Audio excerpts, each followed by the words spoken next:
I want to welcome each one of you, my brothers and sisters, for our weekly Bible study.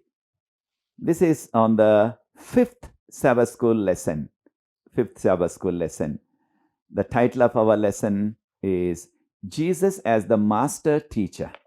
Jesus as the Master Teacher. Let's pause for prayer before we open God's Word for our study. God has been gracious to each one of us and brought us to the end of this month, October. We praise God. God has protected each one of us and our families by His special grace. And God is sustaining me and my daughter with His comfort, with all of your prayers on my behalf. I want to thank you and continue to uphold me so that I can have that more comfort from God. And now, by God's grace, God has seen us through this whole month of October. We are going to step into November in the next lesson. So we want to pray before we open God's Word for our study. Loving Father, we want to thank you so much at this time. Thank you for being with us. Thank you for taking care of us the whole month. It's because of your protection we and our families and our congregations are safe. Thank you, Lord, for providing all of our needs also. At this time, we want to thank you for this privilege to study your word so that we can come closer to you, learning from Jesus, the Master Teacher. Thank you, Lord, for your teachings so that we may walk according to your light in your path. And speak to us today also through this lesson study, because I pray in Jesus' loving name. Amen. Amen. Now, Jesus as the Master Teacher.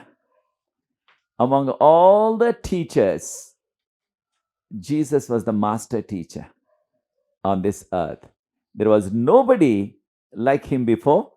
There was nobody like him after. Jesus was truly a master in his teaching.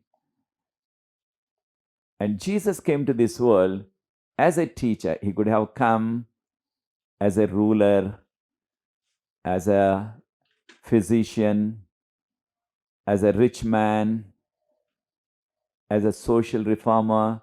In many aspects, he could have come.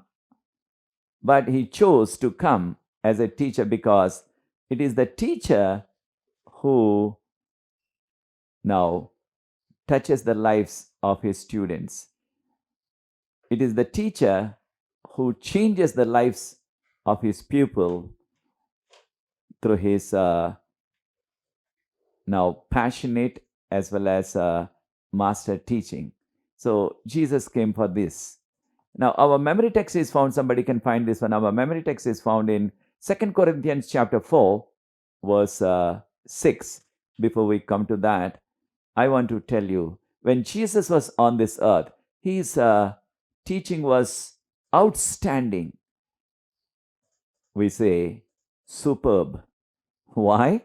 Because when Jesus was teaching, even his enemies were spellbound. Enemies were convinced. At one time, the Jewish leaders and the priests sent some people to arrest Jesus and bring him. He was teaching at the temple. And those who went did not come for a long time, did not go back. Finally, they went back and they said, "Where is he? Why you didn't bring him?" They thought they would arrest him and bring him to judge him and later to put him to death. But those people who went to arrest him and to bring him, they said, "No man ever taught like him. Nobody taught like him. He was an outstanding teacher." His enemies gave that testimony.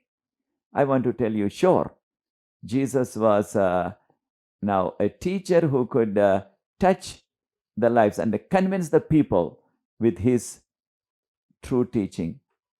And he was so humble and true in his teaching. And also, we know this is from John chapter 7, verse 46. John 7:46. Even his enemies said, nobody spoke like him. Nobody spoke like Jesus. Nobody taught like Jesus. Then, in another occasion, Jesus was teaching. So many people gathered to listen to him in that wilderness, what we call sometimes forest area like.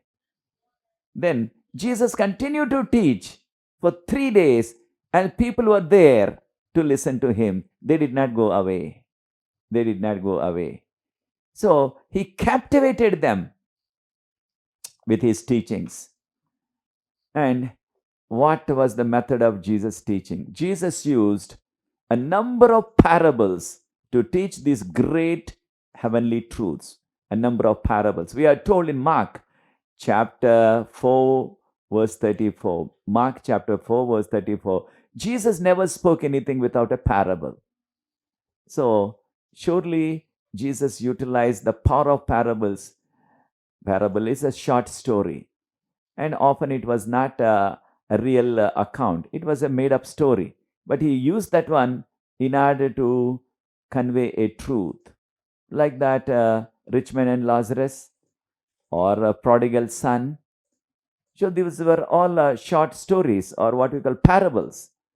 So Jesus used that. I know it is with each one of us even now, that if you listen to a story, that story now is retained in our minds for a long, long time.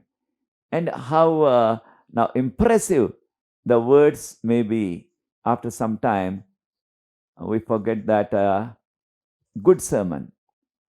We may say, yeah, so and so is a good preacher, but much of that we forget. But the story which you listen in that message, the story which is told, and which is there in the mind for a long time. So, knowing the psychology of the human mind, Jesus utilized so many parables in his teaching. He never spoke anything without a parable. Always he used some parable, some story.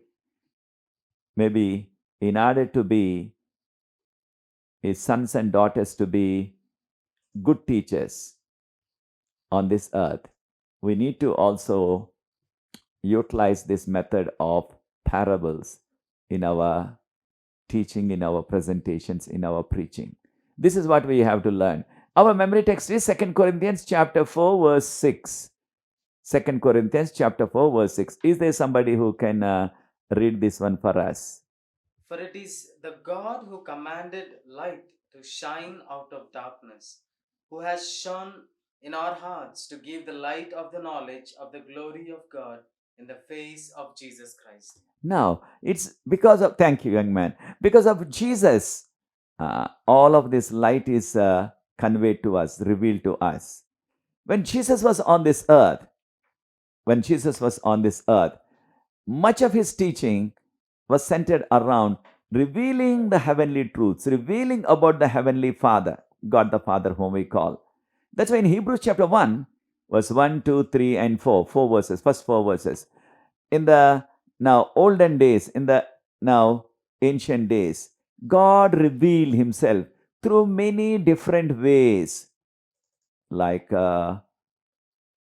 dreams, he revealed through visions, through angels, sometimes through voice, and now before sin it is through face to face, and all kinds of different methods God used.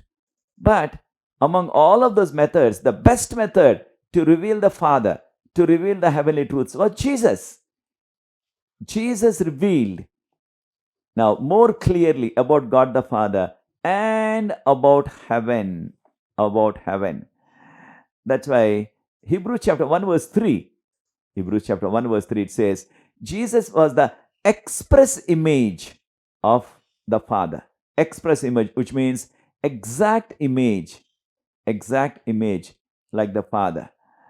So now, so that's why the disciples, they understood some of these things which Jesus taught. Surely, now we need to understand. These things. Now, whatever the doubts they had about heaven, about the Father, Jesus clarified that. Jesus now told clearly. That's why Jesus reflected his Father more fully. Jesus reflected the Father, Heavenly Father, more fully than any other method of revealing the heavenly truths through dreams or through visions or through angels or through voice. Yes. Now, another thing what Jesus has done, that is surely uh, in this John chapter 1, in book of John chapter 1, verses 1 to 18, which says, in the beginning was the Word. Word was with God, and the Word was God. So in the beginning was God. In the beginning was God. When it refers to God, that is God the Father, because the Word was with Father or with God, and Word was also God. So God the Father, God the Son. And surely now Jesus was there before creation. According to John chapter 1, verse 1, in the beginning was the Word. That was before the creation. So, and the Word became flesh and dwelt amongst us. John chapter 1, verse 14. So, at some point of time, we can say roughly about 4,000 years after the now sin entered this world, Jesus came to this world, or God came to this world in the form of a human being whom we call Jesus Christ. Whom we call Jesus Christ. Before that, we call him the Son, God the Son. So, surely we need to understand this important truth. And now, another aspect which we need to understand is that now, when Philip was asking the question, just now before his crucifixion, Philip was asking this question, Master, show us the Father. Of course, as a Jewish person, and they only knew about God the Father, or at least they believed only in God the Father. They thought there is only one God. They did not understand God the Father, God the Son, God the Holy Spirit. The concept of Trinity, they did not comprehend in those days. That's why he was asking, show us the Father. And now, so Jesus said, to answer that one, to answer that, John chapter 14, verse 9. John chapter 14, verse 9. Jesus said, if you have seen me, you have seen the Father. If you have seen me, you have seen the Father. And also in John chapter 10, verse 30, I and Father are one. Surely now he revealed or told more information about God the Father. In the Old Testament, we have only few occasions where the Father was mentioned, only very few occasions. For example, in Daniel chapter 7, verse 9, the Ancient of the Days came and sat on the throne. So that is God the Father. Very few times. All the other times, whenever the word God is used, that is called Elohim or Jehovah. This is in Hebrew, they call Yahweh. That is referring to God the Son. Because the Creator, the one who created, let there be light, there came light. Let there be firmament, there came firmament. Let there be dry land, let there be trees, let there be grass, let there be plants. All of those words spoken by God the Son. That's why Hebrews chapter 1 verse 2, he created the worlds through his Son. So Jesus is the creator. So God the Father, we know only very little in the Old Testament, very few things. But when it comes to the New Testament, in the teachings of Jesus, we came to know more about God the Father. About God the Father. That's why when Jesus was on this earth as a human being, then what kind of mind he had? What kind of mind he had? Now we read about that in Philippians chapter 2, verse 1 to 11. Philippians chapter 2, verses 1 to 11. That is, in this chapter, Philippians chapter 2, verse 1 to 11, it talks about the pre-existence of God or Jesus, pre-existence of Jesus, and Jesus in his incarnation, and also Jesus in his divinity. That means when he is exalted after his death and resurrection and ascension. Then, Philippians chapter 2, verse 7, if you read, he took the human form. It says, though he was God, yes, Jesus is fully God, 100% God, but he took the human form, like our form, not the human form like Adam and Eve before the fall. Before the sin, Adam and Eve had now a very, very perfect body, tall and proportionate weight. But after the sin entered this world, now our stature, our lifespan began to now dwindle little by little. So when Jesus came to this world, he came like our size, not like Adam, tall person. Adam is estimated something like maybe at least 12 feet or above. Even some people estimate his height is something like 18, though we are not given that much information about his height. But surely he was tall person. But now comparing with him, our now human body has so much dwindled, so much reduced in size. But when Jesus came to this world, when God the Son came, he came like that of our body. But he took the form of a servant. He took the form of a servant. That is referring to human beings. Then he even accepted the death on the cross. The death on the cross was the most painful, most heinous, most shameful death, because they crucified any person roadside now naked. They did that, crucified a person naked on the roadside. So painful, so shameful. But Jesus took that form of death in order to save us. And so he left all of that heavenly glory and he took that form of human beings, of our servants. As I said some time back, had Jesus lived for another 50 years, approximately, because Jesus died and resurrected and went back to heaven when he was only 33 years old. Had he stayed for another 50 years, another half a century, then he could have become old and he could have died a natural death. That kind of body he took, not like the body of Adam before fall. So now, surely Jesus or God the Son sacrificed so much to come to this world and to be our Savior. Now, I want you to know, and I want to ask that question, my brothers and sisters. What are you sacrificing for Jesus? What are you sacrificing for the sake of your salvation? What are you sacrificing for the sake of your Savior?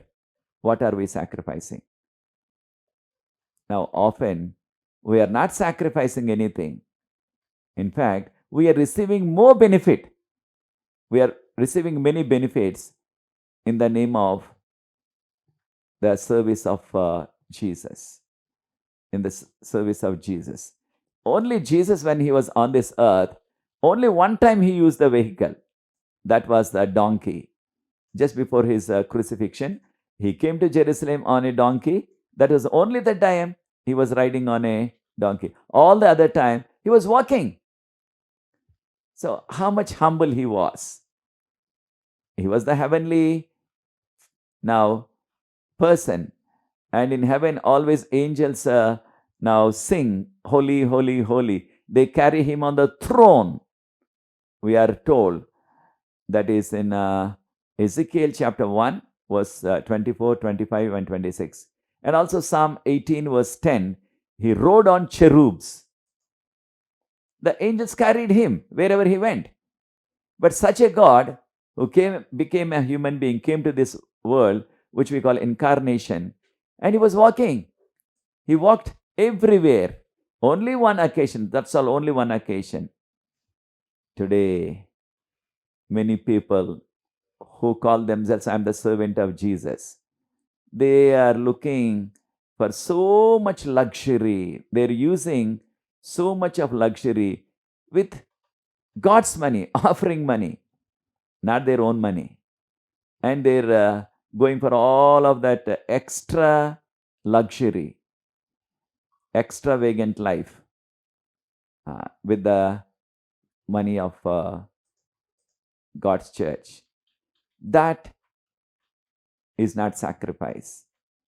One day we have to give an account. Here, Jesus, he sacrificed everything and came to this world. What are we sacrificing for our Lord? As Jesus is coming sooner, our time, our talents, our money, our influence, what are we sacrificing? What are we utilizing for the glory of God and to witness for Jesus to others? And another aspect when Jesus was on this earth, now Jesus reconciled, the reconciliation. What is reconciliation? That word reconcile means what? It is to bring back. It is to join the two groups which are separated for a long time. There was enmity between these two groups. What are these two groups? Between human beings and God the Father, between human beings and heaven. We are separated because of sin. But because of Jesus and his life, this work, what we call reconciliation, took place between heaven and earth, between God the Father and God the Holy Spirit and the humanity, human beings. The reconciliation. This is what we read in 2 Corinthians chapter 5, verse 16 to 21. Read when you have time. 2 Corinthians chapter 5, verse 16 to 21. The work of Jesus' reconciliation. And if you are in Christ, you are a new creation. How? Because now, surely Christ reconciled us to God.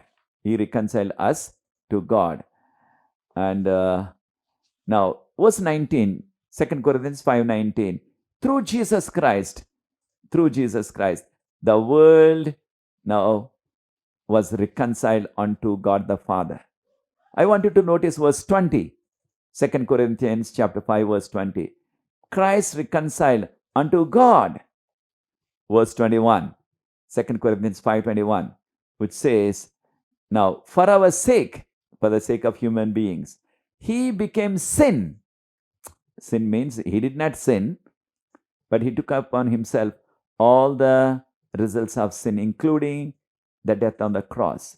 So he is a holy person, but he took upon himself all the results of sin on him. So that's why Jesus, in order to reconcile us, to restore us, to connect us back, so which means Jesus was like a bridge connecting heaven and earth, connecting God the Father and the humanity, human beings.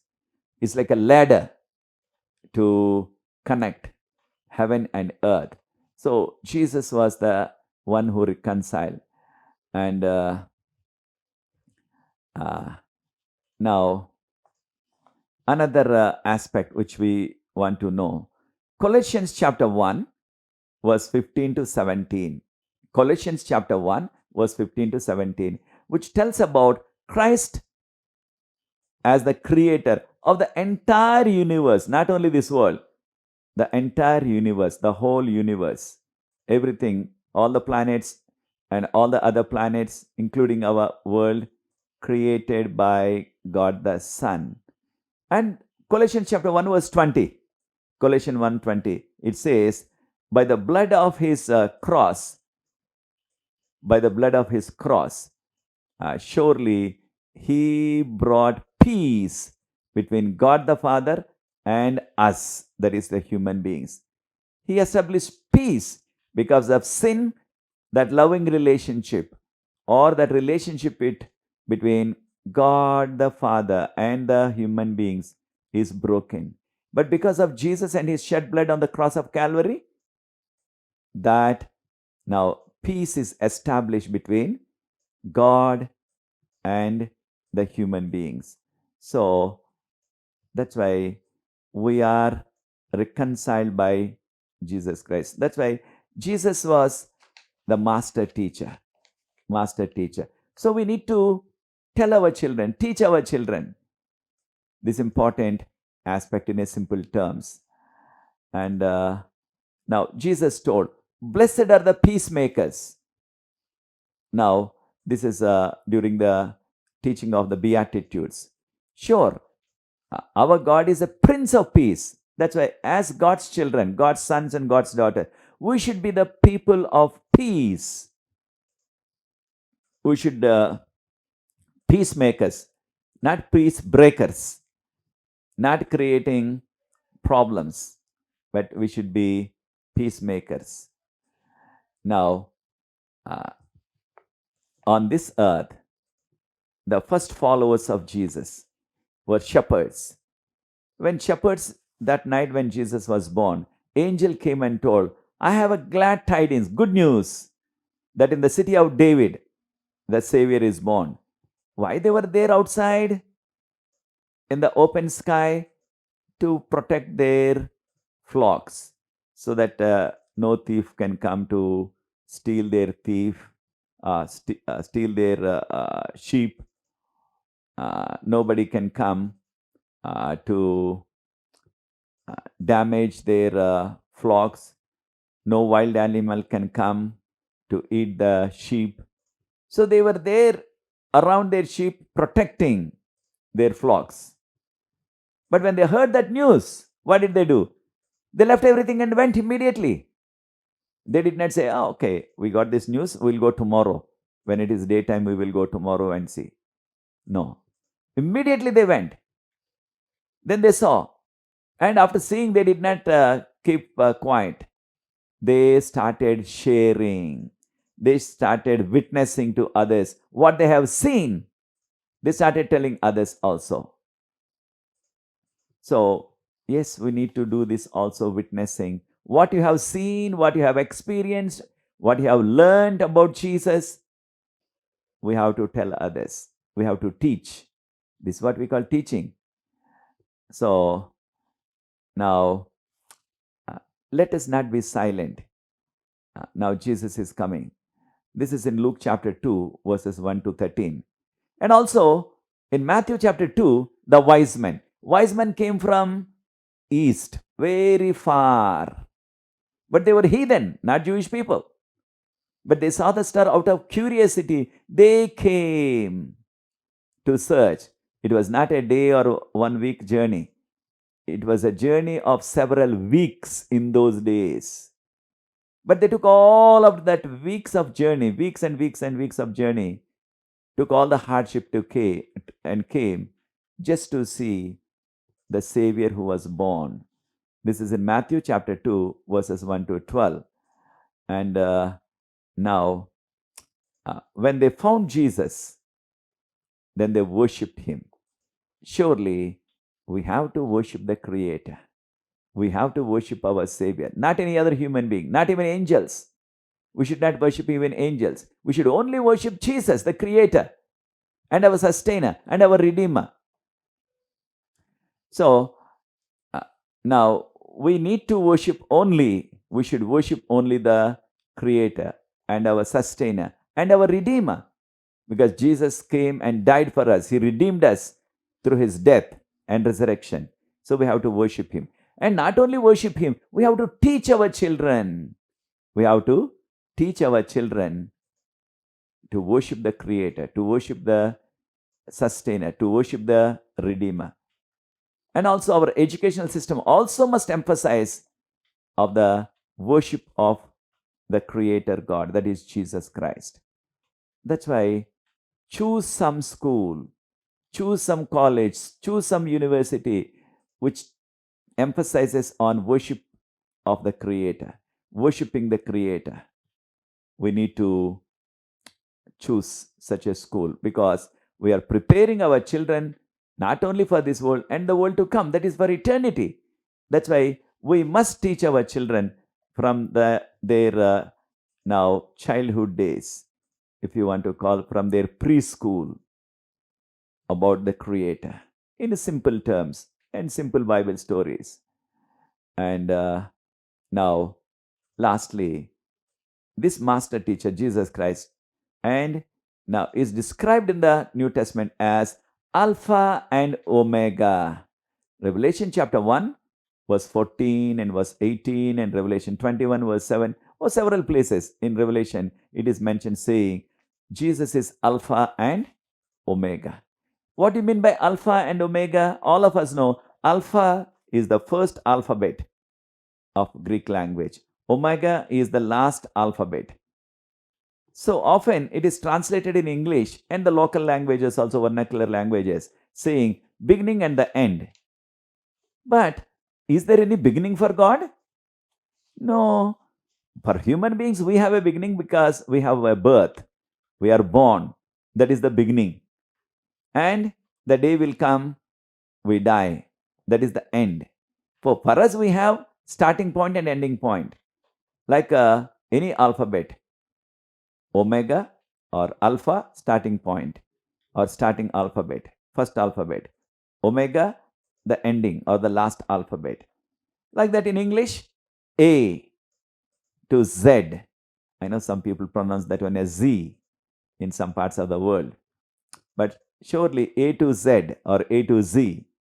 Now, if it is A to Z, then it says it should be rightly translated. A better translation could be now, instead of saying beginning and the end, we can better translate that one as God is from eternity to eternity. Why I'm saying eternity to eternity? There is no beginning to God, there is no ending to God. God is from eternity to eternity. That's why now in many major cities these days we have some shops with the now board in front. I know each shop has its own name, maybe that their daughter's name or his son's name or his wife's name, something they choose, or his family name. They'll choose and put one now name or title to their shop. And sometimes you get nice thing and say, oh, I want to know this shop. What is the name of this shop? And we come out to look at the board. If there is no board and say, oh, what is this, a nice shop but no name, no title? We think like that. Now, there are some shops in major cities these days which says A to Z store. The shop outside, that board is A to Z store. The moment you see that one A to Z store, what comes to your mind? A to Z, which means everything is available here, what we need.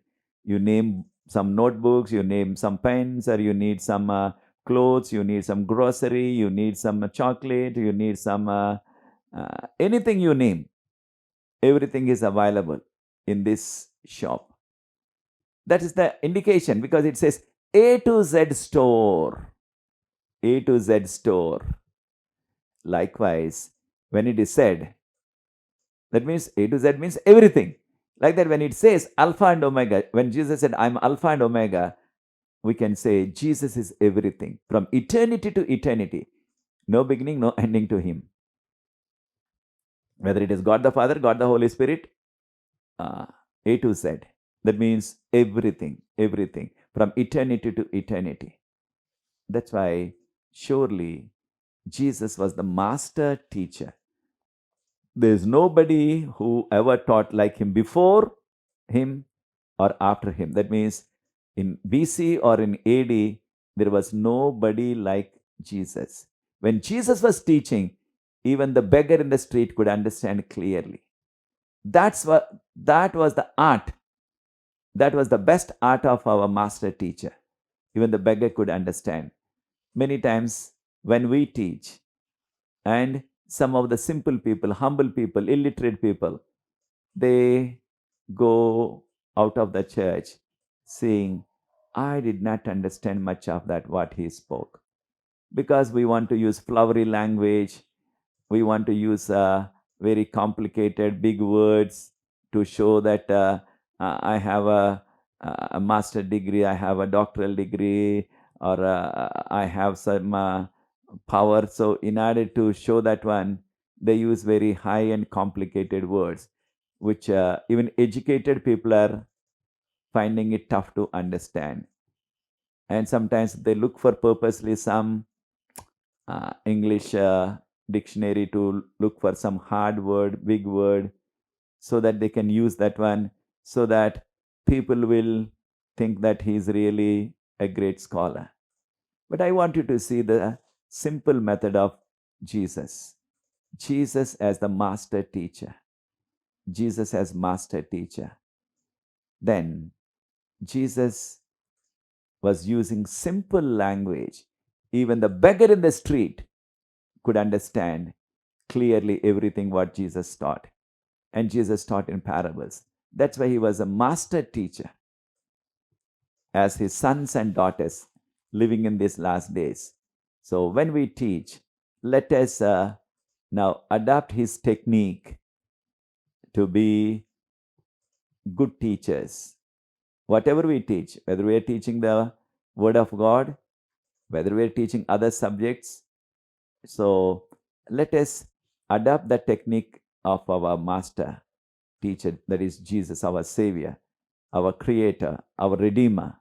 Yes, so that we can be also very, very successful teachers. Whatever the profession you may have, but part of your profession is part of our life, or the purpose for our life is to teach others the way of God, to teach others the way of salvation, to teach others that Jesus is coming soon. We need to do that one. And also, we need to teach that one to our children, and we have to have such an educational system for our children. May the Lord help each one of us to understand and to follow that master teacher and his technique, his method to make things simple, the heavenly truths in a simplest way, so that they can follow and we can be blessed. So, this is what I want to say today. And if it is your now decision to follow and to be like our master teacher in presenting the world about heaven and heavenly truths and the coming of Jesus, second coming of Jesus, I want to pray so that each one of us can become such a sons and daughters of our master teacher, following the footsteps of our Heavenly Father to teach the best way possible. Let's pray. Loving Father, we want to thank you today also. Thank you for Jesus and his now wonderful teaching. And because of his teaching, we the human beings came to know more about heaven, more about God the Father, more about the salvation.